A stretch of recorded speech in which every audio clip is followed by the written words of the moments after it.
Galileo Galilei, आसमानों को छूने वाला इंसान। तारीख हमेशा इन लोगों की कहानियां सुनाती है जो वक्त के धारे को मोड़ देते हैं, और गैलीलियो गैलीली का नाम इन ही अजीम लोगों में शामिल है जिन्होंने दुनिया की नजर बदल कर रख दी। एक ऐसा शख्स जिसने अपने जमाने की सच्चाइयों को चैलेंज किया, जिसने आसमानों को खोजा और जमीन के राजों को दरियाफ्त करने की जुर्रत की। 15 फरवरी 1564 को इटली के शहर पीसा में पैदा हुए। जब गैलीलियो ने पीसा यूनिवर्सिटी में दाखिला लिया, इब्तदा में इसने तिब की तालीम हासिल करने की कोशिश की, लेकिन फिर इसकी दिलचस्पी रियाजी और फिजिक्स में बढ़ने लगी। ये वो लम्हा था जब गैलीलियो का सफर एक नए गैर रवायती रास्ते की तरफ बढ़ा। 1609 में जब उन्होंने अपनी दूरबीन के जरिए आसमान को देखना शुरू किया तो जो मुशाहिदात किए वो साइंस की तारीख का एक नया बाब थे। गैलीलियो ने सबसे पहले चांद की सतह पर मौजूद दागों और तराड़ों को दरियाफ्त किया और फिर मुश्तरी के चांद का पता चलाया। इन इंकिशाफात ने आसमानों के बारे में इंसानी फहम को एक नया रुख दिया। जब गैलीलियो ने अपनी तहकीक से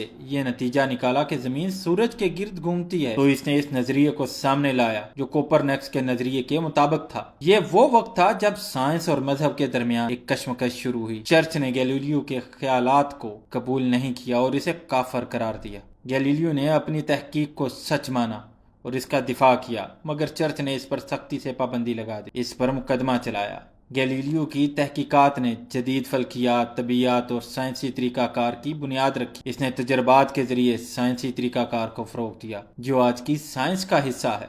आखिरी वक्त मुश्किलात और जद्दोजहद से भरा था, मगर इसके दिल में सच की जुस्तजू और इल्म का शौक कभी कम नहीं हुआ। वो 8 जनवरी 1642 को वफात पा गया, मगर इसकी विरासत हमेशा के लिए जिंदा रही। आज हम इसके काम को सराहते हैं और वो उसे मुकाम देते हैं जिसके वो हकदार हैं।